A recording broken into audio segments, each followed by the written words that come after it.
The Little Albert experiment was a study conducted back in 1920 by famed psychologist, the father of behaviorism, John B. Watson. It essentially involved conditioning a baby, identified only as Albert B., to experience fear at the sight of anything fluffy. Putting aside the egregious methodology problems and questionable ethics exhibited during the experiment, the reported results of the study and its significance in the history of psychology have seen the study become one of the most famous and oft cited in the entire field of human psychology. So, how did it all start? Well, Watson was greatly intrigued by the work of Russian researcher Ivan Pavlov, who inadvertently stumbled upon the idea of conditioning theory while conducting an unrelated study on the digestive systems of dogs. For the uninitiated, during his research, Pavlov made the curious observation that his fuzzy research subjects would begin salivating before being presented with food, almost as if they knew it was coming. Pavlov eventually realized that the dogs were in fact salivating at the sight of his research assistants walking into the room, and the dogs had come to associate them with food. After several experiments, Pavlov was able to make the dogs salivate at the mere sound of a monotone ticking, a previously neutral stimulus among many other stimuli, leading him to the conclusion that responses to a random stimulus could be conditioned given the right tools. As for Watson, he was curious about whether humans could be conditioned in the same way. In truth, Pavlov later experimented with orphan children wondering the same thing, as we'll get into in the bonus facts later in this video. So, in order to conduct experiments that would not be psychologically damaging in any way to a child, Watson instead decided to go with terrifying a baby. The experiment was conducted on an infant, as Watson believed them to be blank slates emotionally speaking, and according to the scant amount of information left over from the experiment, Watson burned many of his original notes prior to his death in 1958. Little Albert was chosen from a hospital located on the grounds of Johns Hopkins University at the age of 8 months and 26 days. According to the original paper, Albert was chosen due to his remarkably calm temperament, with Watson and his graduate student and mistress, by the way, Rosalie Rayner, describing him as a holy, stolid, and unemotional infant who very rarely cried. After being selected, Albert was given a series of tests in Watson's infant laboratory to establish his baseline reaction to a number of stimuli. Over the course of a number of experiments, Albert was exposed to a white lab rat, a rabbit, a monkey, and for some reason, burning newspaper, none of which seemed to faze the amazingly stoic Albert. Ultimately, Watson waited until Albert was 11 months and 3 days old before continuing his experiment, during which he once again presented Albert with a fluffy white lab rat. As Watson expected, Albert reached out to his new fuzzy companion, at which point Watson used a hammer to strike a concealed 4-foot-long, 3¼ in diameter steel bar directly behind the baby, causing a loud ringing noise which resulted in Albert crying. Watson repeated this experiment multiple times until eventually the sight of the rat caused Albert to seemingly become frightened and tried to crawl away. For allowing her child to participate in this experiment, Albert's mother was paid the princely sum of a single US dollar, which is only about $12 even today. It has also been noted that the mother in question may well have only agreed to the experiment for fear of losing her job if she did not. She is generally thought to have worked as a wet nurse at the Harriet Lane Home for Invalid Children affiliated with Johns Hopkins University. So you might be thinking right now, well, making a child terrified of rats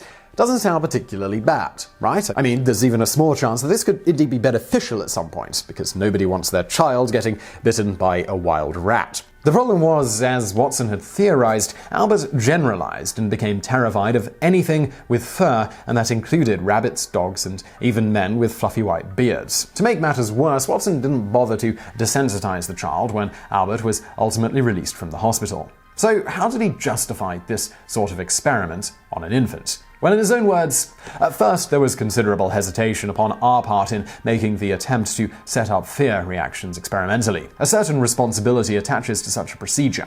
We decided finally to make the attempt, comforting ourselves by the reflection that such attachments would arise anyway as soon as the child left the sheltered environment of the nursery for the rough and tumble of the home. So, now you might be wondering, well, did Albert grow up to have a crippling fear of fur and beards? Well, unfortunately, this isn't known, nor is the identity of the child. That said, researchers have come up with 2 potential names based on what little information we have. Those names are Douglas Murright and William Barger. The case for both, being Albert, are very strong, as they were born within a day of one another at the same hospital whence Albert was chosen, and both had mothers who were wet nurses. The name Douglas Murray was happened upon after an exhaustive 7-year study helmed by Hall P. Beck and his colleague Sharman Levinson, as well as a relative of Murray named Gary Irons. Sadly, Murray's story isn't a happy one, and if he is indeed Albert, it casts the already controversial experiment in an even darker light. According to Beck's research, he was the son of a wet nurse named Arvilla Murray. Starkly contrasting Watson's description of Albert as one of the best-developed youngsters ever brought to the hospital, Murray was a very sickly baby who suffered horribly from hydrocephalus, fluid on the brain, a condition which eventually claimed his life at the age of 6. If this is the case, Watson would have deliberately lied in his paper, and perhaps more importantly, he spent a considerable amount of time tormenting a deathly ill infant. Although Beck's research was thorough, it wasn't conclusive. As a result, some researchers chose to believe that little Albert was actually a baby named William Barger. Unlike Murray, Barger was described as being the picture of health as a child, which falls in line with Watson's description. Barger's medical records also indicate that he was of a healthy weight for a baby, whilst Murray was underweight, the latter of which doesn't at all fit in with the known images and video of Albert showing a plump and robust infant. Finally, it was discovered that Barger's middle name was, in fact, Albert, and that is what he always went by even into adulthood, which would explain how Watson came up with the name Albert B. Barger had a considerably happier life than Murray, living to the ripe old age of 87, and according to friends and family, he was a nice man who lived a fulfilling life, though he reportedly had an aversion to dogs, which his family enjoyed teasing him about. At least, this is according to his niece. And now for some bonus facts. While Pavlov today is famous for his experiments with dogs, a little-known fact, seemingly left out of every textbook the world over, is that the much-honored Pavlov conducted the same experiments on orphan children, including surgically implanting the same type of saliva collectors on some of them, as you see in the picture we're showing here. Further, his experiments on dogs and humans didn't stop at positive reinforcement. He also experimented with negative reinforcement, such as flooding the dogs' kennels to make them think they would drown, as well as shocking them instead of using metronomes or other such humane cues. And now for another bonus fact. Watson was forced to resign from his position at Johns Hopkins University, not because of any experiments, but because of an affair he had with one of his graduate students, Rosalie Rayner, who helped him on the Little Albert experiment. After becoming suspicious, Watson's wife managed to sneak into Rayner's bedroom and found love letters from her husband to Rayner, some of which were later published in the newspaper. In the very public scandal, Watson was forced to resign, divorce his wife, and then he almost immediately married Rayner, who would die approximately 14 years later of dysentery. He then took what turned out to be an extremely lucrative job in advertising. Indeed, he created a very successful Maxwell House coffee ad campaign that has been credited with popularizing the now ubiquitous coffee break.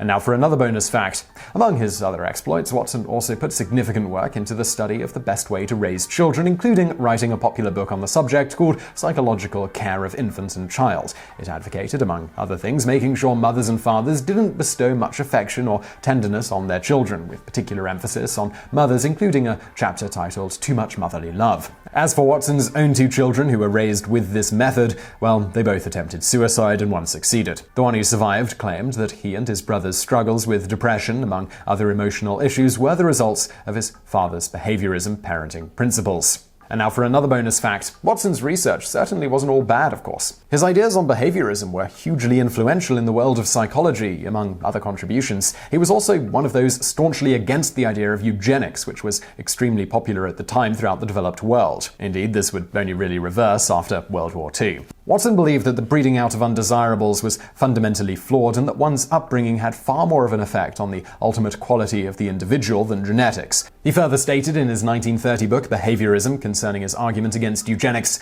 "Give me a dozen healthy infants, well-formed, and my own specific world to bring them up in, and I'll guarantee to take anyone at random and train him to become any type of specialist I might select. A doctor, lawyer, artist, merchant chief, and yes, even beggar man and thief, regardless of his talents, penchants, tendencies, abilities, vocations, and race of his ancestors. I'm going beyond my facts, and I admit it, but so have the advocates of the contrary. They have been doing it for many thousands of years." So I really hope you found that video interesting. If you did, please do hit that thumbs up button below and don't forget to subscribe. We've got brand new videos just like this every day of the week. Also, if you're looking for something else to watch right now, why not check out my other channel called Biographics? It's biographies of notable people from history as well as the present day. Find a link to that on the screen now. And as always, thank you for watching.